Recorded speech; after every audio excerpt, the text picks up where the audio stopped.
Physics का निर्देशांक ज्यामिति मतलब कोऑर्डिनेट ज्योमेट्री का सेकंड वर्कशीट जो है वो है विभाजन सूत्र मतलब डिवीजन फॉर्मूला। कि हम लोग पहले पढ़े थे कि दो बिंदु दिया हुआ है, दो पॉइंट, और उसके बीच का डिस्टेंस निकालने वाला पढ़े थे, वो डिस्टेंस फॉर्मूला आ गया।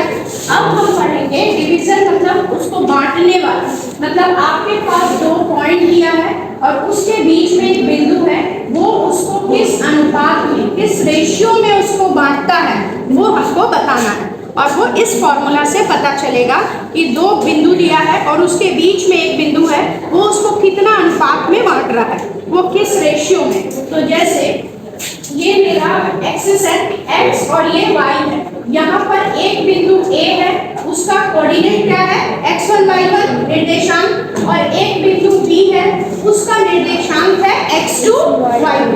एक है x1 y1 और एक क्या है x2 y2, और उसके बीच का ये बिंदु क्या है P है, और ये P बिंदु जो है, इस P बिंदु का निर्देशांक xy है जो हमको बताना है कि कितना होगा। ठीक है, तो आपके पास जैसे पहला बिंदु है x1 y1, दूसरा बिंदु क्या है x2 y2, और ये किस अनुपात में बांट रहा है m1 m2 अनुपात में बांट रहा है। तो आपको ये बीच का बिंदु P बताना है क्या होगा। तो इसके लिए मेरा डिवीजन फॉर्मूला मतलब विभाजन सूत्र होता है।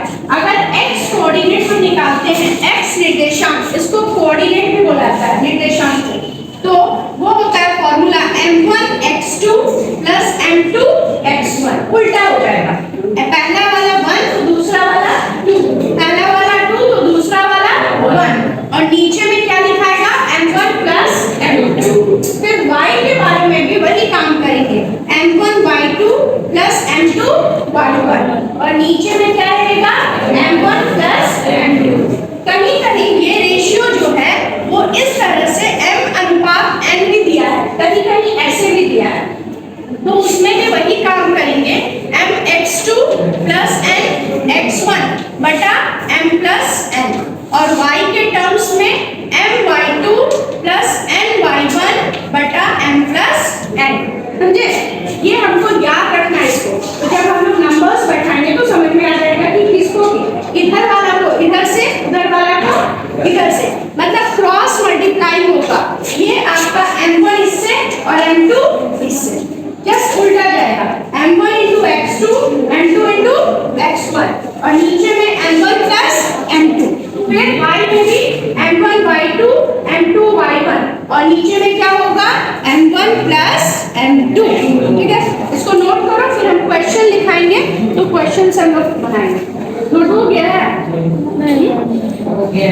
ये देखो एक और फॉर्मूला, कभी कभी हमको बिंदु निकालने कहा जाता है, मतलब वो बिंदु निकाले, जैसे इस क्वेश्चन में है कि A और B दो बिंदु दिया है, उसके बीच का एक बिंदु निकालना है C, जो उसको 2:3 में विभाजित करता है। कितना में विभाजित करता है 2:3। लेकिन कभी कभी क्वेश्चन में चेंज होता है और हमको अनुपात निकालने कहा जाता है कि अनुपात निकाले, वो बिंदु दिया रहेगा और अनुपात निकालना होगा।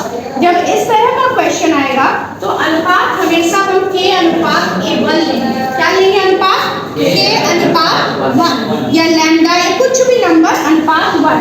तो जैसे k अनुपात 1 लिए तो ये x पॉइंट निकालने के k गुना x2 और 1 into x1 होगा ना, k से x1 1 से k से x2 और 1 से x1, तो k x2 1 into x1 x1 हो गया, और नीचे में क्या हो जाएगा k प्लस 1। उसी तरह y के लिए क्या होगा k y2 plus y1 by k plus 1। ये भी फॉर्मूला है, उसी फॉर्मूला को हम छोटा कर दिए हैं k अनुपात a। अब यहाँ पर इस क्वेश्चन में आओ, 7.2 का पहला नंबर क्वेश्चन है कि आपको दो बिंदु दिए हैं, वो बिंदु का कोऑर्डिनेट क्या है -1 और 7 और 4 और -3, ये दो पॉइंट है, और उसके बीच का पॉइंट निकालना है जो अनुपात मतलब रेशियो दिया हुआ है 2:3। तो 2:3 रेशियो दिया है, मतलब ये m हो गया और ये क्या हो गया n हो गया। आपको ये पॉइंट निकालना है, ये पॉइंट क्या है xy पॉइंट आपको निकालना है। तो हम xy पॉइंट कैसे निकालेंगे, हम अभी बताए हैं विभाजन सूत्र से, मतलब डिवीजन फॉर्मूला से, विभाजन सूत्र से हम क्या बताएं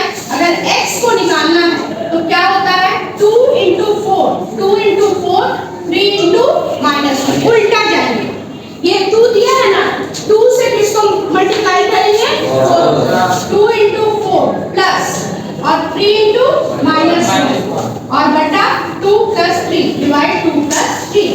इस 2 से 4 को मल्टीप्लाई, इस 3 से -1 को मल्टीप्लाई, तो 2 into 4 हो गया 8 minus 3/5 मतलब 5/5 5/5 कितना होता है 1 हो रहा है।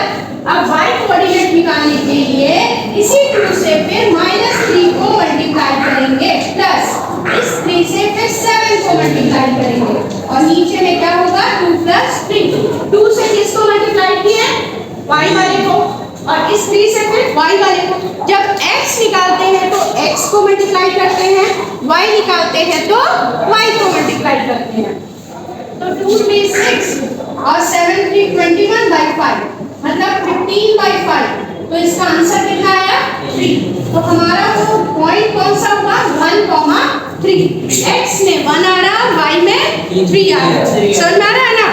x वाले को x के साथ, y वाले को y के साथ। इसको नोट करो, एक क्वेश्चन हम ऐसा ही देंगे जो आपको अभी बनाना है, तो इसको लिख के वो क्वेश्चन नोट डाउन करो और बना के हमको अभी 1 से 4 को गुना के x वाले जोड़ 1 गुना 4 और नीचे में ये दोनों को प्लस कर देते हैं 3 गुना 8 1 गुना 4 3 अट्ठे 24 जोड़ 4/4 मतलब 28/4 4 सत्ते 28 आ गया पहला। दूसरा y निकालने के लिए क्या करेंगे 3 के साथ 5 को गुना करेंगे 3 गुना 5 जोड़ 1 के साथ -3 1 into -3 बटा 3 जोड़ 1 नीचे में आ जाएगा। y है तो y को देखेंगे, x है तो x को। 3 गुना 5 1 गुना -3 3 बचे 15 घटाओ 3/4 तो ये 12/4 4 किया 12। तो वो पॉइंट कौन सा हुआ 7,3। वो पॉइंट 7,3 मतलब x वाला निकालने के लिए 3 गुना 8 1 गुना 4 3 गुना 8 1 गुना 4 जोड़ 3 जोड़ 1।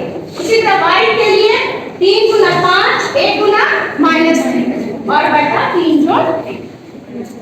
नीचे में जो अनुपात उसका प्लस होगा, ऊपर में क्रॉस गुना होगा, ये इससे ये और नीचे में बटा। ऐसा समझे ना, क्रॉस जाएगा। बिल्कुल हो गया।